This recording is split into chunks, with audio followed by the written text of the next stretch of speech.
Oh my god. This GameStop keyboard is awesome.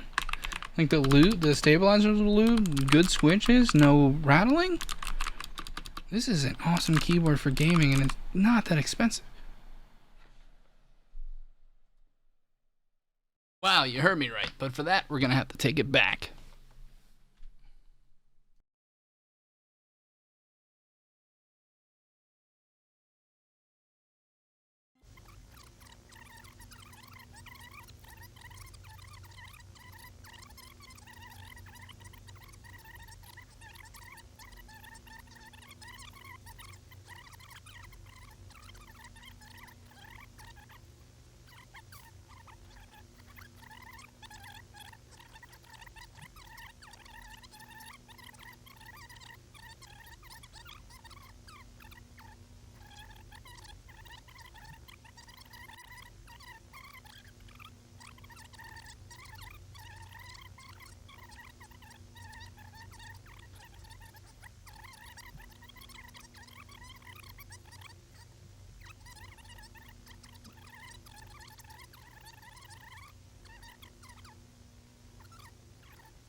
So I went to my local GameStop and I got this. They're apparently selling keyboards now, and it was like $45. So can I make this keyboard sound good? Let's jump into it. Okay, so what we got is a 65% layout with a really tinny sound because there's no padding in here between the board itself and the bottom plate, and they are a knockoff Cherry Browns, so I'm not really sure who makes them. What we're gonna do is gonna replace them with these Cully box blues I got. It is a 90 count that I got from, I think, KBD fans, I think, when you got like a random 90 pack for like 10 bucks. So we're gonna be in the hole about $55. It also has an attached cable, which I don't like. There's north facing LEDs, I like south facing LEDs, but there's nothing I can do about that. But we're gonna jump into a time lapse of me desoldering and resoldering the new switches into it, and let's see if we can do anything about that cable too. Here's what it sounds like now, and we'll see what it sounds like afterwards. Okay, so the first thing you're gonna do when you're doing a keyboard like this is start from fresh. So what I'm doing is removing every single keycap. Just make sure you take them all off, and it's gonna be me rushing through it. I sped up the video so it wasn't just super long time. It took me over a few hours to do all this stuff, so I didn't want it just to be sitting here for hours watching me do stuff like this. Mainly when you're working on pieces of tech like this, you'll be either talking to your friends or listening to music in the background. That's what I recommend doing. And yeah, I'm almost done with removing all of the keyboard switches or keycaps, and boom, done. Next, what you're gonna do is we're gonna remove all the screws, and I think there's 6 on this board, so that's why I'm moving hyper fast. It looks like I'm just in full motion, full gear. We're just gonna get rid of all those screws. Then after we get rid of all the screws, we're just gonna open the board up,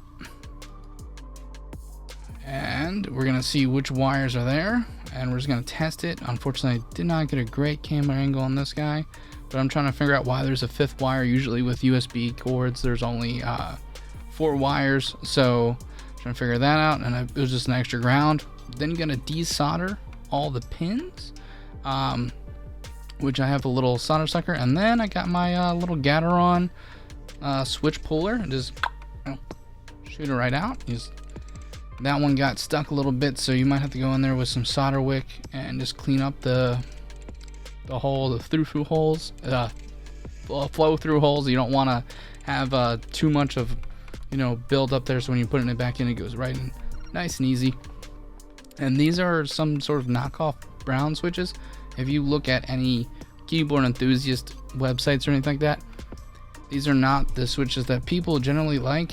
I don't like them very much either. They're kind of like a mix between linear and tactile, which is the difference between super smooth and super clicky. And I don't like those half steps, either go one way or the other if it's really me and my preference. And this is going to be a backup keyboard for myself anyway, so I might as well get to something that actually I will use. I don't know what I'm doing here. And then after you're no, I'm still desoldering. Boop, boop. Just knocking them all out. Just, it just takes patience. You just got to keep making sure you don't do anything to the other parts surrounding it. You don't want to make sure that you aren't ripping off the traces as you're pulling that guy through, so everything has to be super clear. The first day I was soldering this guy, I only brought home that solder wick, which is right there, and I didn't get the plunger. Man, when I got those plungers, I was just boom, boom, boom, boom, boom, boom, going. In the future, I probably would put hotspot. Basically, it's when you put the switch in, there's a little guy on the bottom, and it connects the switches instead of you having to solder again. You would still have to desolder and resolder these pieces in, but that'll be the last time you have to solder ever again, and it makes it super easy. Well, to be fair, this keyboard wasn't designed to be customized. It was mainly to be designed to give to your grandkid or something like that. You got him a GameStop gamer keyboard, and I decided to make it actually, pretty functional.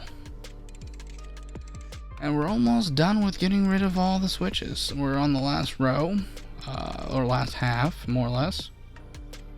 I'm gonna clean up my areas a little bit. And now we're definitely in the last section.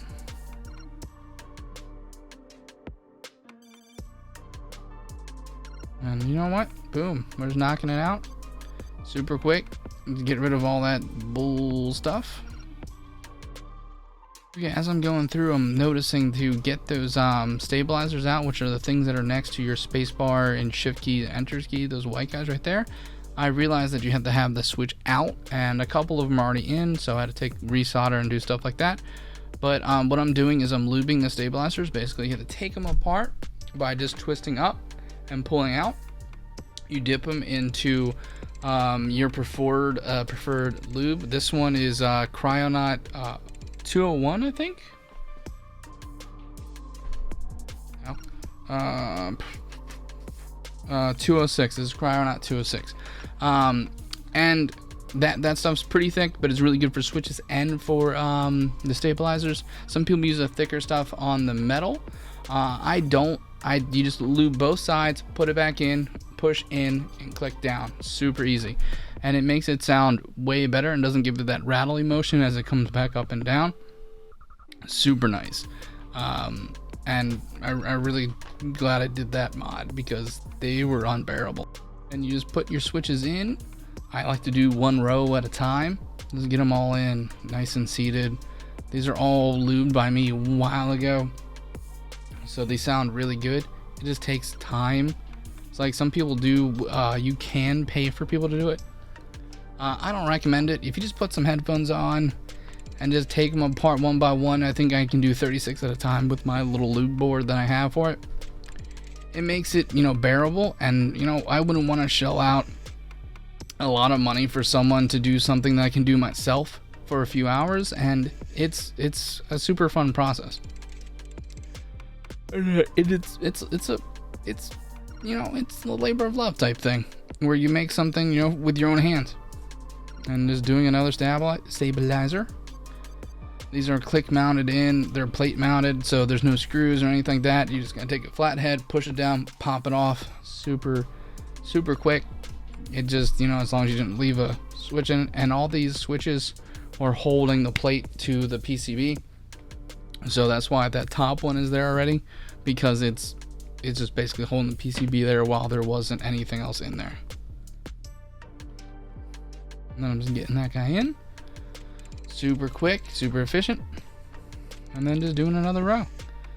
And luckily I have this thing sped up, so this it took me a couple days of work, and I had a fan blowing air away from me because this is lead-based solder, so I was getting that stuff rid of. And if you look above what we got going on there, you can see that there's that Type-C connector that is going to be put in. I'm super excited for that because there's nothing better than having the ability just to change out your plug or your cord whenever you want. That's usually the failure point because it's the part that moves the most. So getting rid of that and getting an actual plug on there, super awesome.